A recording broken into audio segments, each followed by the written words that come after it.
आज हम लोग एपी के nth टर्म को कैसे निकालते हैं इसके बारे में जानेंगे। ये कॉन्सेप्ट बहुत ज़रूरी है। ये एनसीईआरटी के एक्सरसाइज 5.2 के लिए बहुत ज़रूरी है। तो एपी के nth टर्म को हम लोग कैसे निकालते हैं सबसे पहले हम लोग जानेंगे। तो let A1 A2 A3 dash dash dash AN B and AP whose first term A1 is A and common difference is T। हम लोग पहले जान चुके हैं फर्स्ट टर्म क्या होता है, A है और कॉमन डिफरेंस D है। Then the second term A2 is equal to क्या हो जाएगा, A प्लस D। तो इसे हम लोग क्या लिख सकते हैं A प्लस D को, A plus 2 minus 1 into D। A3 is equal to क्या होता है, A प्लस 2D। कल हम लोग सीखे थे कि A3 जो है एक A प्लस 2D हो जाता है क्योंकि एक टर्म एक कम हो जाता है, is equal to A plus 3 minus 1 into D। A4 is equal to A plus 3D। तो ऐसे ही AN इज इक्वल टू क्या हो जाएगा, A plus N minus 1 into D। इसलिए यह फॉर्मूला होता है nth टर्म का। nth टर्म AN से डिफाइन करते हैं, AN is equal to A plus N minus 1 into D, where AN क्या होता है, AN is equal to nth term, A is equal to first term, N is equal to number of terms यानी कितने number हैं, और D is equal to common difference. अब एक question देखते हैं। क्वेश्चन दिया हुआ है, find the 10th term of the AP, यानी इस AP का 10th टर्म निकालना है। क्या है, 2 7 12 डैश डैश डैश। तो इसका सॉल्यूशन देखते हैं। तो क्या दिया हुआ है, ये दिया हुआ है यहाँ A इज इक्वल टू क्या हो जा रहा है 2, D इज इक्वल टू क्या हो जा रहा है A2 माइनस A1 होता है, जो कि A2 क्या दिया हुआ है 7 दिया, 7 minus 2 is equal to 5। Number of terms, तो नंबर ऑफ टर्म्स ऊपर क्या दिया हुआ है question, find the 10th term. तो नंबर ऑफ टर्म्स कितने हैं, 10 हो गए। तो इसे हम लोग फॉर्मूला पर देखेंगे। AN इज इक्वल टू क्या होता है, A plus N minus 1 into D। तो A10 is equal to put कर देंगे 2 plus 10 minus 1 into 5 is equal to 2 plus 9 into 5, 2 plus 45 is equal to 47, यानी इसका 10th टर्म क्या हो गया 47। यह हम लोग का टाइप 1 हो गया। इस पे बहुत सारे टाइप के क्वेश्चन आते हैं, तो अभी ये टाइप 1 हो गया। फिर हम लोग नेक्स्ट टाइप 2 देखते हैं।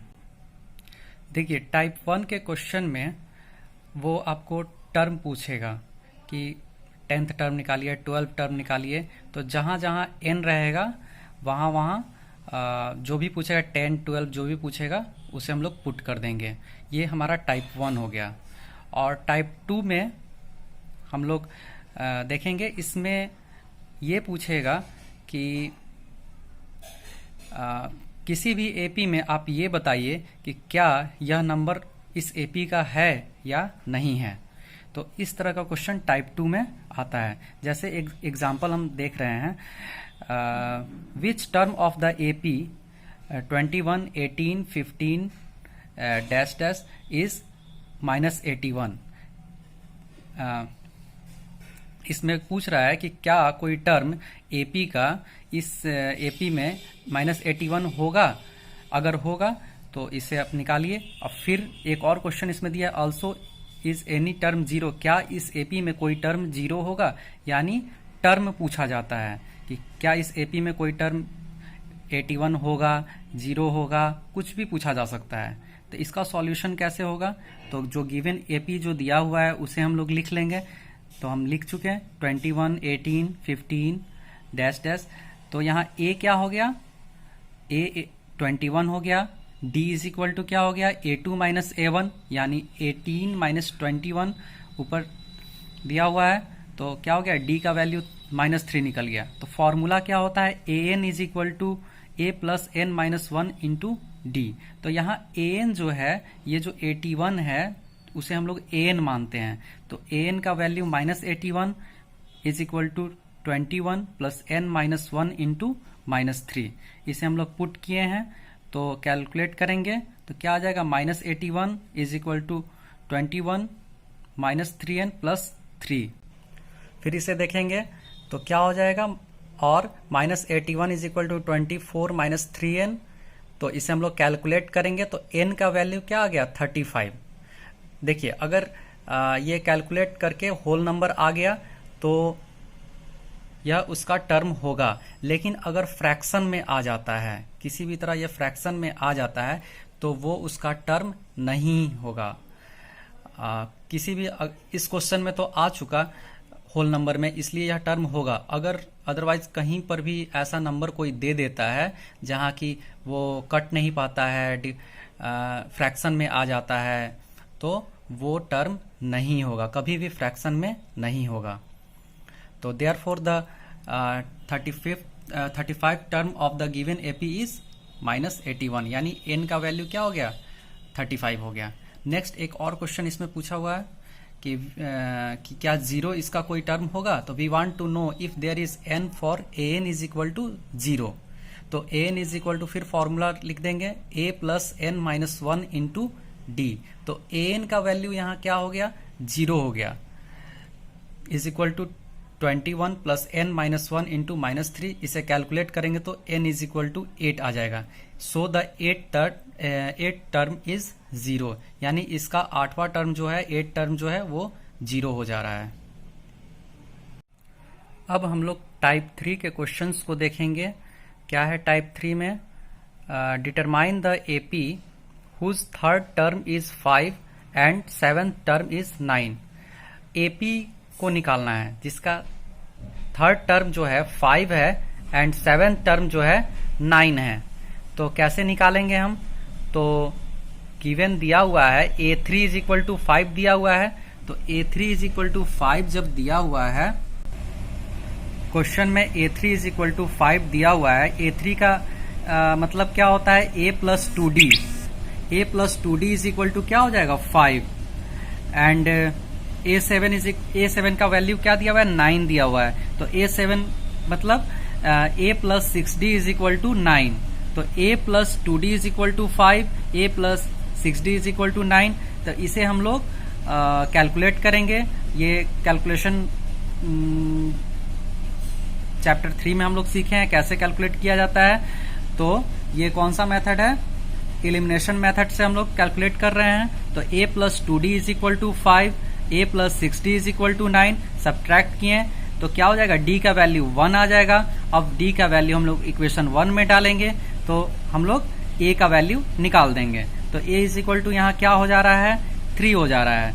तो a is equal to 3, d is equal to 1, यानी फर्स्ट टर्म a क्या होता है, फर्स्ट टर्म होता है। तो first term is equal to 3 और कॉमन डिफरेंस कितना हो गया, 1 हो गया। तो AP क्या हो जाएगा, फर्स्ट टर्म 3 एक एक के डिफरेंस से हम लोग निकाल देंगे, 3 4 5 6, ये हमारा AP हो जाएगा।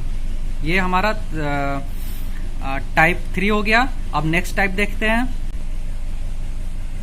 अब टाइप 4 को देखते हैं। ये क्वेश्चन इसमें पूछा जाएगा कि क्या कोई नंबर दे देगा, वो क्या इस कोई एपी दे देगा, और क्या पूछेगा कि क्या इस एपी में यह नंबर आता है या नहीं है, इसका टर्म है या नहीं है। तो इस चीज को जस्ट अभी हम पीछे बताए हैं कि ऐसे क्वेश्चंस को बनाने के लिए अगर ये फ्रैक्शन में आ जाता है तो यह नहीं होगा, फ्रैक्शन में नहीं आकर होल नंबर में आ जाता है तो यह होगा। तो एपी क्या दिया हुआ है, 5 11 17 23 ये दिया हुआ है। तो a इज इक्वल टू यहाँ क्या हो जा रहा है, 5 हो जा रहा है। d is equal to a2 minus a1, तो 11 माइनस 5 इज इक्वल टू 6। फिर अगेन d निकाल दिए, a3 minus a2, 17 minus 11 is equal to 6। तो an इज इक्वल टू क्या हो गया, an यहाँ 301 दिया है ना, तो an इज इक्वल टू 301 हो जाएगा। तो फिर हम लोग फॉर्मूला पर इसे डालेंगे तो क्या हो जाएगा, an is equal to a plus n minus 1 into D. तो 301 is equal to 5 plus n minus 1 into D. इसे हम लोग कैलकुलेट करेंगे तो कैलकुलेट करेंगे तो क्या आ जाएगा, 296/6 is equal to n minus 1। तो n इज इक्वल टू क्या हो जाएगा, 302/6। तो इस यह पूरी तरह से यह डिवाइड नहीं होगा, क्या फ्रैक्शन में आ जा रहा है 151/3 आ जा रहा है। जस्ट हम लोग पीछे भी बताए हैं कि अगर फ्रैक्शन में आ जाता है तो वो टर्म नहीं होगा। तो इसका आंसर क्या हो जाएगा, because of fraction 301 is not the given, not a term of the given AP. अब हम लोग टाइप 5 देखते हैं। टाइप 5 में किस तरह का क्वेश्चन आता है, तो how many 2 digit numbers are divisible by 3, यानी कोई नंबर दे देगा और कोई भी 2 डिजिट 3 डिजिट ऐसा दे देगा और उसमें ये पूछेगा कि कितने नंबर 3 से हो, 4 से हो या किसी भी नंबर से कितने नंबर्स डिविजिबल होंगे, 2 डिजिट नंबर 3 डिजिट नंबर ऐसे पूछा जाता है। तो इसका सॉल्यूशन हम लोग करते हैं। 3 का पूछा है यहाँ, तो क्या हो जाएगा, 3 में 2 डिजिट नंबर 12, 15, 18 ये सब, और लास्ट में 3 से कौन सा कटेगा 2 डिजिट नंबर में, 99। उसके बाद तो 100 हो जाता है, 101 हो जाता है, 3 डिजिट हो जाएगा तो उसे हम लोग नहीं लेंगे। तो here a is equal to क्या हो गया, 12 हो गया, d is equal to a2 minus a1, 15 minus 12 is equal to 3। यहाँ an देखिए, an जो है वो 99 हो जाएगा क्योंकि लास्ट टर्म है, n निकालना है हमें, कितने नंबर ऑफ टर्म्स निकालना है, यानी n is equal to what. तो फिर हम लोग फॉर्मूला डालेंगे, formula n is equal to a plus n minus 1 into D. तो n का वैल्यू क्या है, 99 इज इक्वल टू a का value 12 plus n minus 1 into 3, और 99 is equal to 12 plus 3n minus 3, इसे हम लोग कैलकुलेट करेंगे तो n का वैल्यू क्या आ गया, 30 आ गया। यानी इसमें कितने टर्म होते हैं, 30 टर्म हो जाएंगे या 30 टर्म हो जाएंगे। There are 32 digit numbers divisible by 3, ये हमारा आंसर हो जाएगा। अब हम लोग लास्ट टाइप देखते हैं 6। इसमें कोई इस तरह के क्वेश्चन में कोई एपी दिया रहेगा और लास्ट टर्म से पूछेगा, कोई लास्ट टर्म से किसी 11 टर्म पूछेगा या फिर किसी भी तरह का पूछ सकता है लास्ट से। तो इसे बनाने के लिए कैसे हम लोग बनाते हैं ये देखते हैं। Find the 11th term from the last term towards the first term, यानी लास्ट से शुरू की तरफ ऑफ द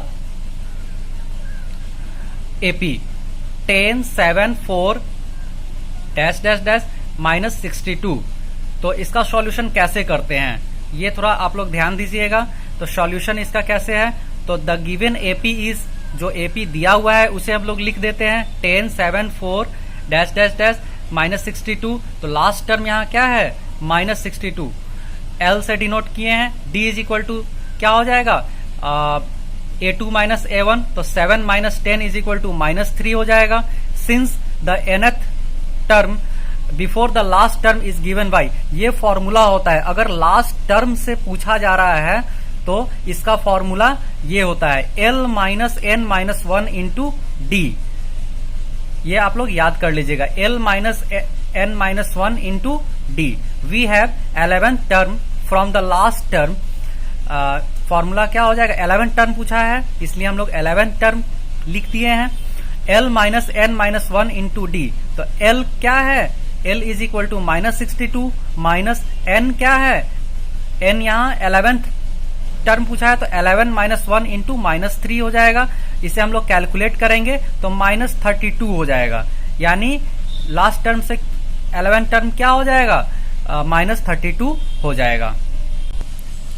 ये फॉर्मूला आप लोग याद कर लीजिएगा कि अगर लास्ट टर्म से कोई भी टर्म पूछा जाता है तो nth term before the last term is given by l minus n minus 1 into D, ये होता है।